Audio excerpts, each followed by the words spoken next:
We definitely experienced a lot of cool stuff together that can never be changed and never be done again with the same innocence. For nearly 4 decades, James Hetfield maintained a diplomatic silence when asked about former bandmate Dave Mustaine, often dismissing the topic with phrases like water under the bridge or calling it ancient history.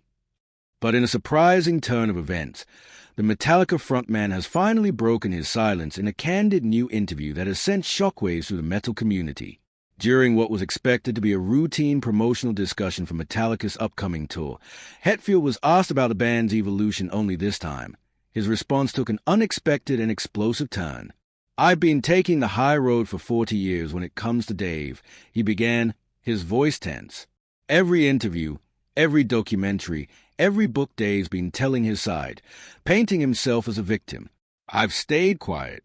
I'm done with that." Caught off guard, the interviewer from Guitar World attempted to shift the conversation, but Hetfield was resolute. According to one witness, it was 40 years of frustration finally boiling over. In a raw, 15-minute recounting, Hetfield contradicted many of Mustaine's long-standing claims about his 1983 firing from a band, revealing that the situation had been far more complex and difficult than widely known. The interview quickly went viral, igniting passionate debate among fans worldwide.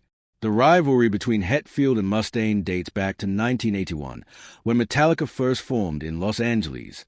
Hetfield, then just 18, answered drummer Lars Ulrich's ad seeking metal musicians, and together they laid the groundwork for what would become thrash metal. Mustaine joined soon after, bringing his ferocious guitar skills and intensity to the band's sound. For 2 years, the group built a following in the underground metal scene, particularly after relocating to San Francisco and releasing the demo No Life, Till Leather. But behind the scenes, tension simmered.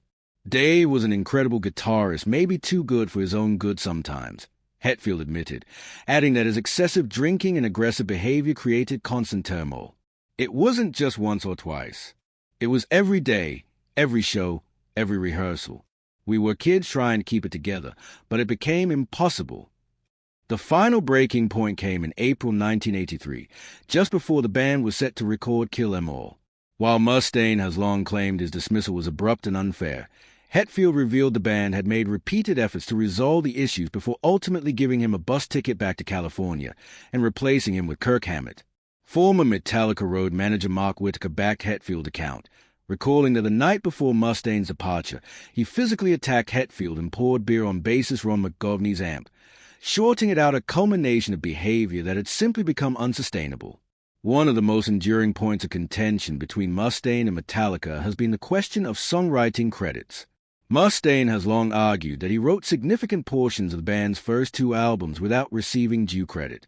Hetfield, for the first time, addressed this directly. Dave contributed to the Four Horsemen, which was based on his song Mechanics, and also to Jump in the Fire, Metal Militia, and parts of Phantom Lord. No one has ever denied that, but what Dave doesn't mention is how much those songs evolved after he left. He emphasized that while some of Mustaine's riffs remained, a riff alone doesn't make a song. Former Metallica producer Flemming Rasmussen supported Hetfield's view, noting that a comparison between early demos with Mustaine and the final recordings reveals significant structural and lyrical changes. Over the years, the tracks in question have become iconic, earning millions in royalties and becoming staples of Metallica's live performances.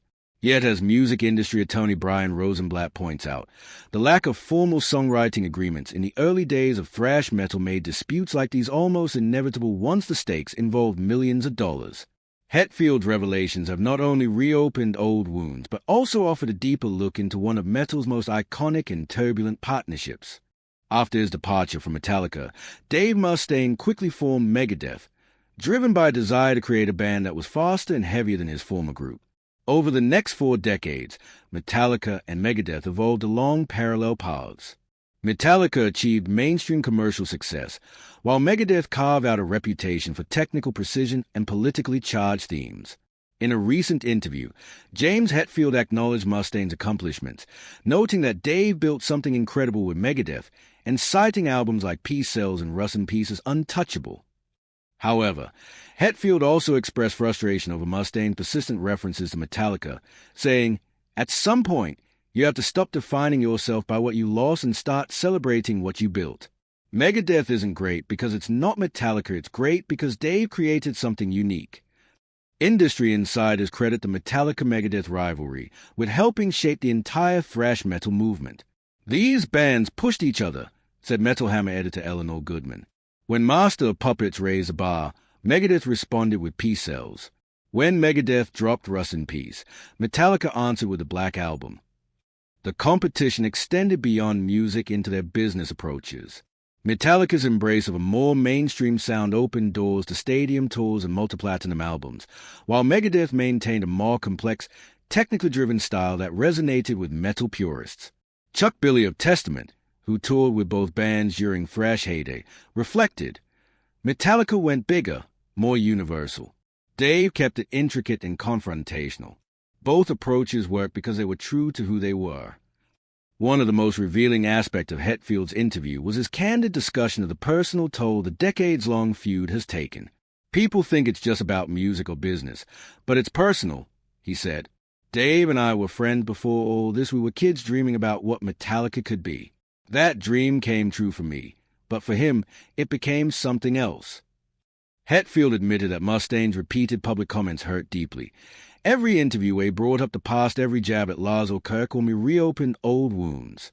I tried not to take it personally, but after decades, yeah, it hurts.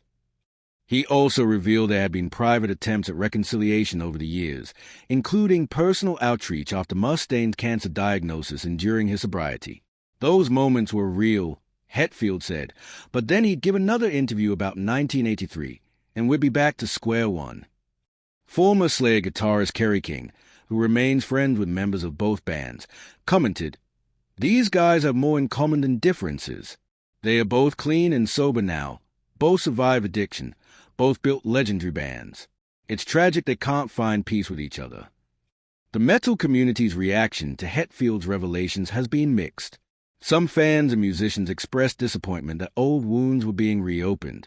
Scott Ian of Anthrax, who performed in the Big Four shows with both bands, said, Those shows felt like closure. We were celebrating thrash, not tearing each other down. Others, like Lamb of God's Randy Blythe, took a broader view. Every band from my generation was influenced by both Metallica and Megadeth. This isn't just their story, it's part of all our stories in heavy music. On social media, hashtags like #TeamHetfield and #TeamMustaine quickly trended. While older fans debated decades-old events, younger fans expressed surprise at how emotional the feud still is. Goodman noted that the generational aspect makes this rivalry unique.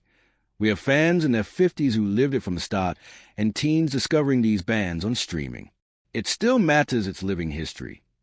From an industry perspective, the Hetfield-Mustaine conflict reflects deeper issues in the music business.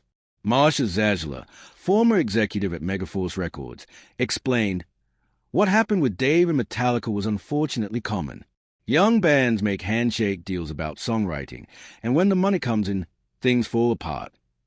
Johnny Zajla, who signed Metallica to their first deal, once said, They were teenagers making decisions that would shape the rest of their lives. There was no blueprint for thrash metal. In 2023, analysts estimated the combined catalog value of Metallica and Megadeth at over $500 million, with disputed songwriting royalties worth tens of millions. Billboard chart analyst Jim Oscar pointed out, these songs have generated revenue for 40 years across every format: vinyl, cassettes, CDs, downloads, and streaming. Few artists maintain that kind of relevance. Why Hetfield chose to speak now, after decades of silence, seems to stem from recent personal changes. One longtime Metallica associate noted that Hetfield's divorce, rehab in 2019, and the pandemic prompted him to reevaluate his life. Maybe carrying this old burden no longer made sense. Others point to Mustaine's heightened media presence during Megadeth's 40th anniversary promotion, which included pointed comments about Metallica and Hetfield songwriting. There's a pattern, said one veteran metal journalist. Dave gets more vocal about Metallica when Megadeth has something to promote. Rob Flynn of Machine Head summed it up. James is an immediate chess player. If he said it, it's because he felt it, not because he was plotting some PR move. Dave Mustaine's response to James Hetfield's recent interview came swiftly via social media, where he posted a brief but pointed message. After 40 years, James finally decides to set the record straight. Interesting timing. I've told my truth for decades, and I stand by every word. There are 3 sides to every story: his side, my side, and the truth. Mustaine followed this with a more detailed statement to select media outlets, disputing several aspects of Hetfield's account. He noted that while Hetfield spoke of giving him chances, he failed to mention that Kirk Hammett had already been hired before Mustaine was officially dismissed. Mustaine also took issue with how his songwriting contributions were downplayed, stating many of those songs were largely completed before his departure. Addressing the personal side, he remarked, "I've made peace with my past. I've congratulated them on their success countless times. But I won't be painted as some out-of-control liability when the truth is we were all young, all drinking, all making mistakes." Industry observers have noted that while the exchange has been tense, both musicians have avoided full-blown character attacks. "There's still a level of respect there," observed Mike Portnoy, former Dream Theater drummer, adding that both men have acknowledged each other's talent despite their differences. Currently, Megadeth is celebrating their 40th anniversary with a Crush the World tour, during which Mustaine briefly addressed the situation, telling fans, "Some people never stop fighting the last war. I'm more interested in the battles ahead than the ones behind me." As the metal community digests these revelations, speculation grows over the future of the Hetfield-Mustaine relationship. Former Judas Priest frontman Tim "Ripper" Owen suggests this could be either the final blow or the first step toward peace. Though another Big Four tour now seems unlikely, especially with Slayer's retirement and this controversy derailing recent discussions, some remain hopeful.